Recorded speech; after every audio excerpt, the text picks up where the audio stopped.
Welcome to Small Business, Big Network, the podcast for small business owners who want big results from their networking. I'm Liz Drury, a freelance voiceover artist who knows that if you're not working, then networking could help. Sarah White is a personal branding and visibility mentor. She says that being secure in your brand is crucial for networking because it really helps you to explain who you are and what you do. Thank you very much for being my guest on the podcast today, Sarah. Thanks, Liz. It's good to be here. Now, you're all about branding and visibility in your business these days, but I know that's not always been what you've done. So tell me a little bit about your career path and what you've done before. So my career kind of before having children was working in the charity sector in fundraising. But when I had my first daughter, things had gone a little bit crazy in my personal life. And so I was trying to find a way to kind of rebuild things for me and my daughter and be flexible to be around her. So that's when I kind of went into the running my own business kind of approach. And I set up as a family photographer. I was taking lots of pictures of my daughter anyway, and I knew it would be quite flexible. So that was my kind of first go at running a business. And was photography something that you'd done before you turned it into a business? Yeah, so I'd studied art and English at university, so I'd always had a camera with me. I'd been kind of quite interested in that kind of thing, so it made sense to try and make a kind of a career from it, really. Yeah, and how did that go? Not brilliantly. There was a few problems. I didn't really know anything about running a business, and all the things that you need in terms of the confidence and differentiating yourself and all of that kind of stuff was just alien to me. I'd been working for other people for my whole life. It didn't really click.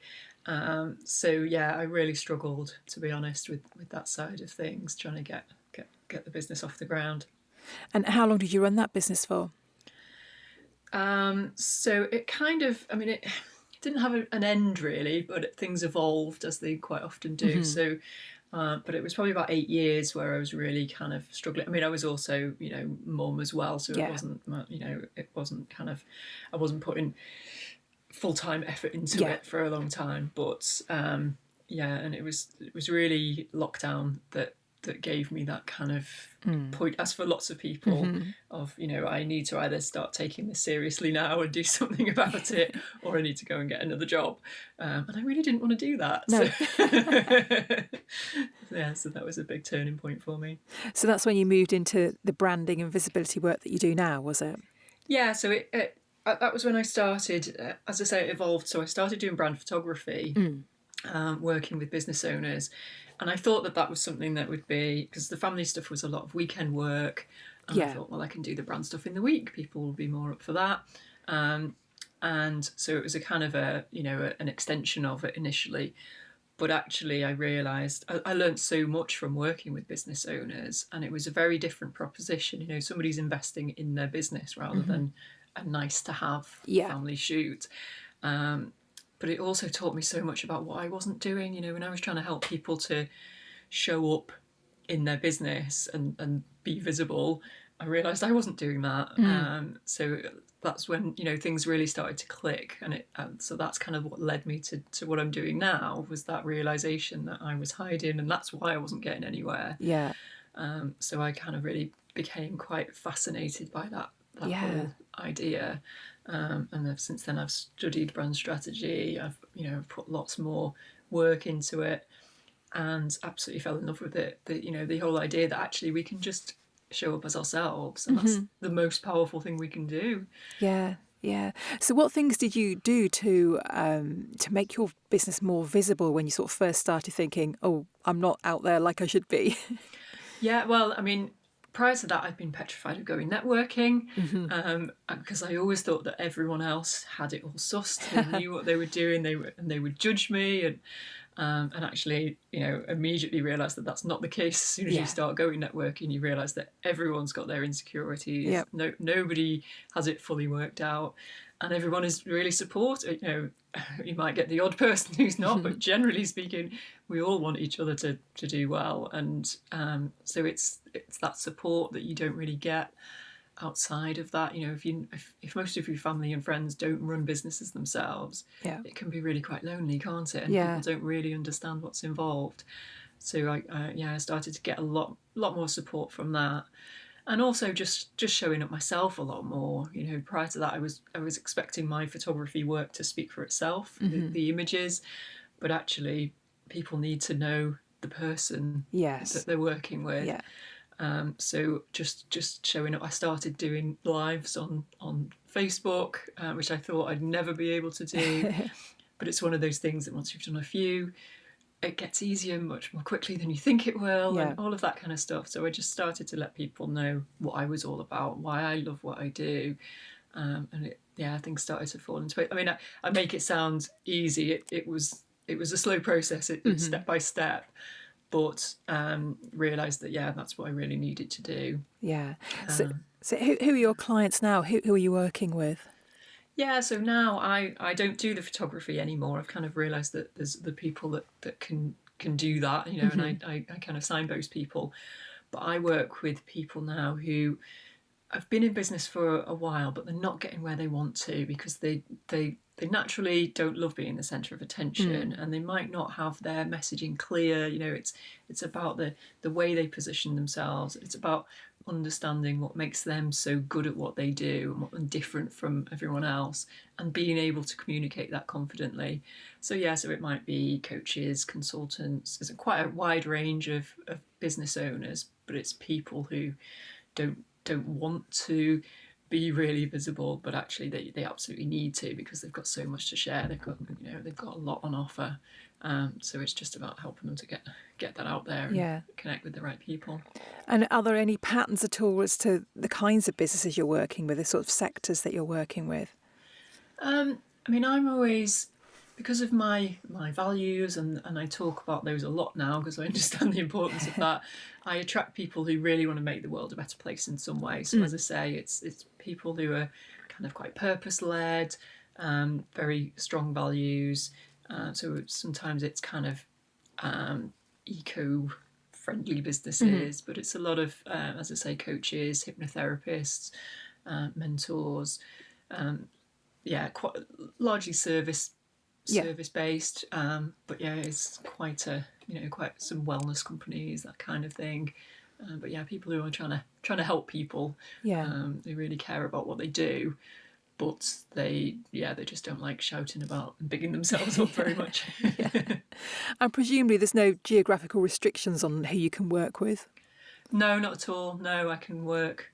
I do most of my mentoring online, so they can be anywhere really. Yeah. So tell me, how you help them? What do you do for them? So my kind of main premise is that we just need to be ourselves. We just need to show up. But actually, even understanding who that is can be difficult. We don't spend enough time thinking, well, what does make me different? So I work with people to try and understand what makes them unique, what makes them so well suited for the work that they're doing. And then a lot of the, matching that up to who their ideal clients are. So, why are they so well suited to those particular people? Because it's about having an aligned brand. It's not about trying to reach everyone. It's about being really clear on who you want to work with and how you can speak directly to those people. So I help them to understand themselves better, and then to work out a visibility strategy that's right for them, that that doesn't make them cringe too much, that doesn't go against their values, doesn't make them feel like they're being too salesy, but just building those connections and those relationships that are going to lead them to the success that they want, their version of success. Yeah. So how long would you typically work with a company for?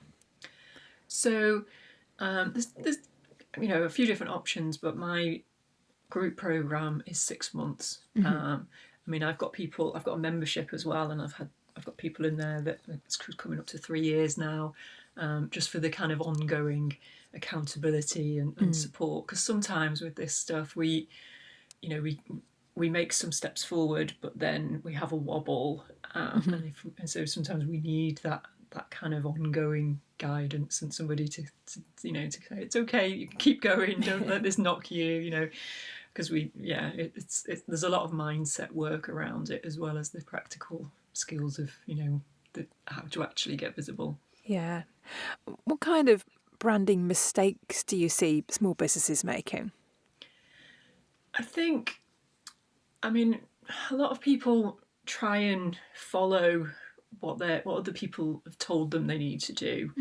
You know, we kind of, when we don't know, when we're kind of really new to this, and I've done it myself, we think I need somebody to tell me what I need to do, but actually what we need to do is find out what's going to be right for us and right for our people. So yeah, so I think that's a big mistake, when we kind of get lost in trying to follow what other people are telling us. You know, there's some coaches out there that will really kind of say you have to do this, and this.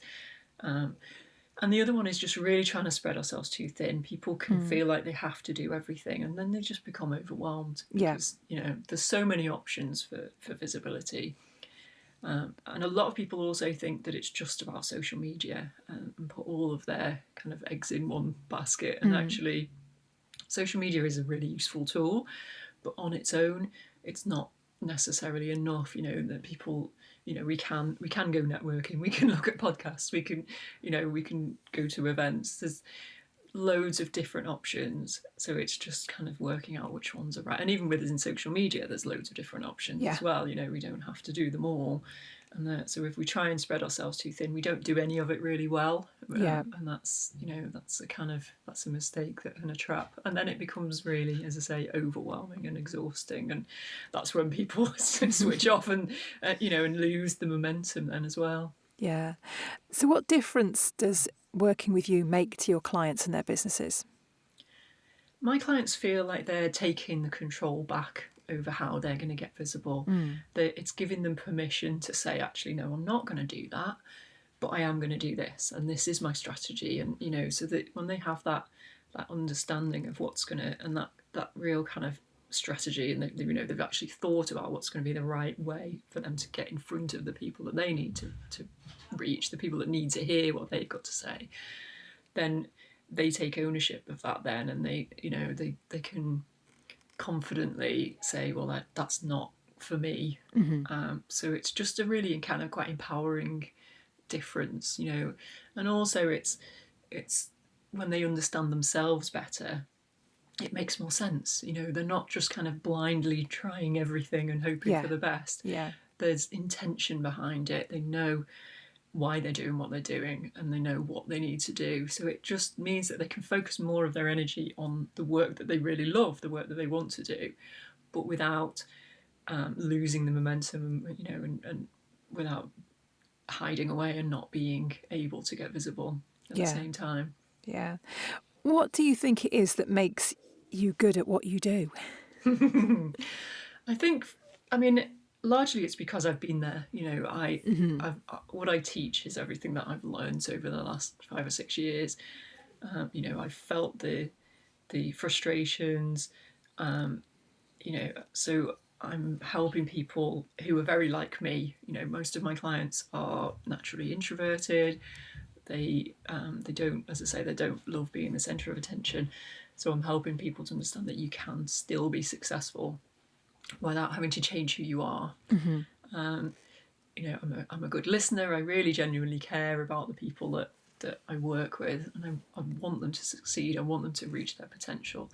I found the thing that, you know, when I worked, as I mentioned before, I worked in charities. I've always wanted to have a positive impact in the world. And when my life went a bit crazy, and I set up my first business, I'd kind of given up on that. I thought, you know, this is just a way for me to survive with my daughter. But actually, I found the way that I can have my impact, because, you know, these are amazing people that I'm working with, and small business owners are doing incredible things, and we need more of that. We need everyone to know that there's a better way. We don't have to all go and work 9 to 5 somewhere. We can do, you know, we can do amazing things.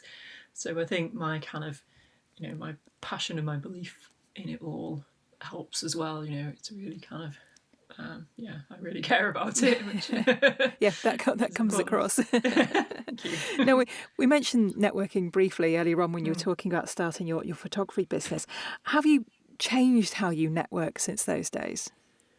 I think I'm a bit more discerning. And I also host some of my own networking now as well, because I absolutely see the value in it so hugely.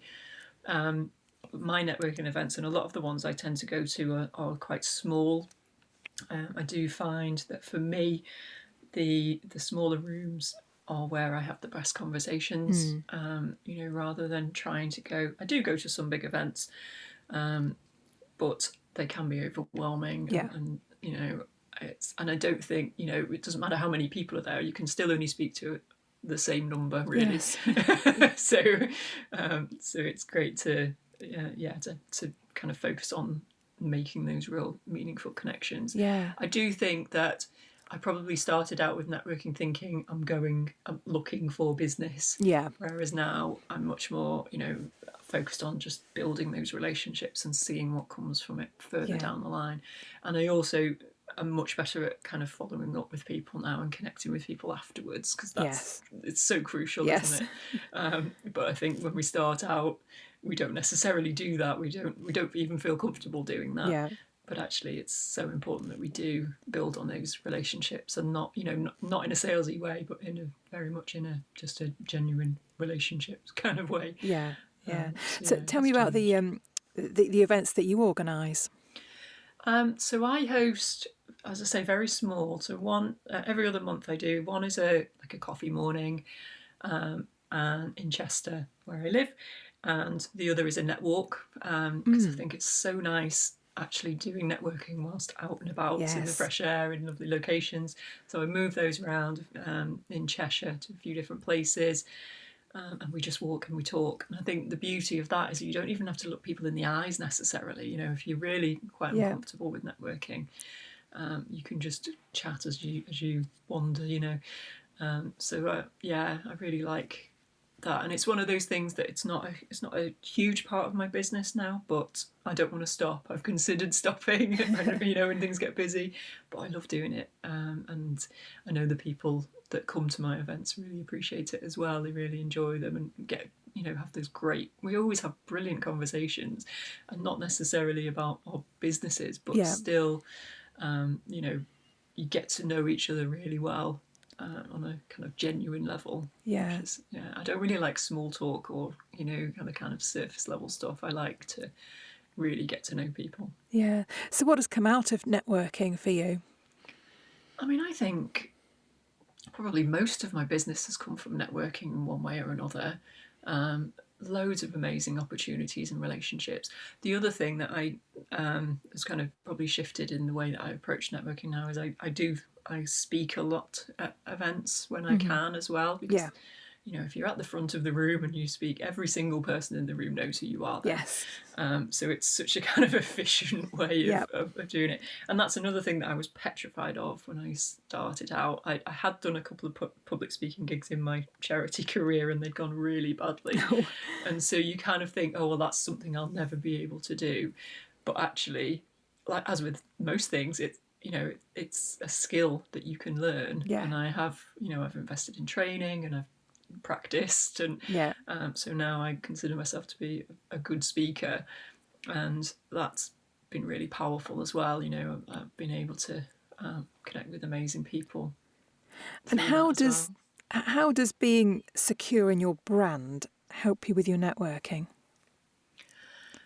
Well, it's crucial, isn't it, really? If we really know what we're all about, it's not just about memorising a 60-second pitch, but it's actually really knowing, how to describe what we do. Because actually, in some situations, we will tailor it to the room slightly, but if we know how to clearly explain it, and so it doesn't sound like we're reading it, because some 60-second pitches, and people do sit there and read them. And it's not how you would speak, so it doesn't roll off the tongue. It doesn't, it doesn't really land. So actually, and networking is great for practicing this as well. The more that you go to networking, the more you have to say what you do.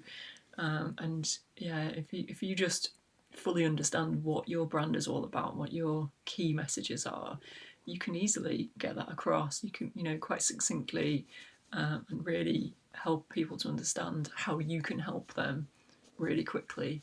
So it can, as I say, it's not going to necessarily lead to work straight away, but those opportunities do sometimes happen.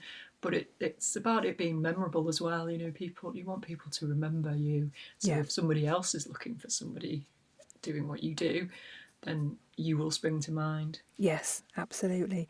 So my final question, Sarah, if people want to connect with you, what's the best place for them to find you?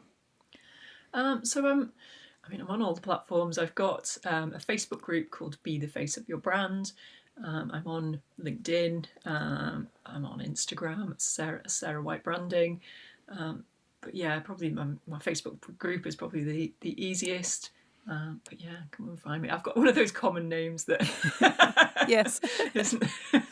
So yeah, Sarah White Branding is probably the easiest to search for. Well, we will put your links in the show notes as well, so people can find you easily. Well, thank you very much for being my guest today, Sarah. Thank you. I've loved chatting to you.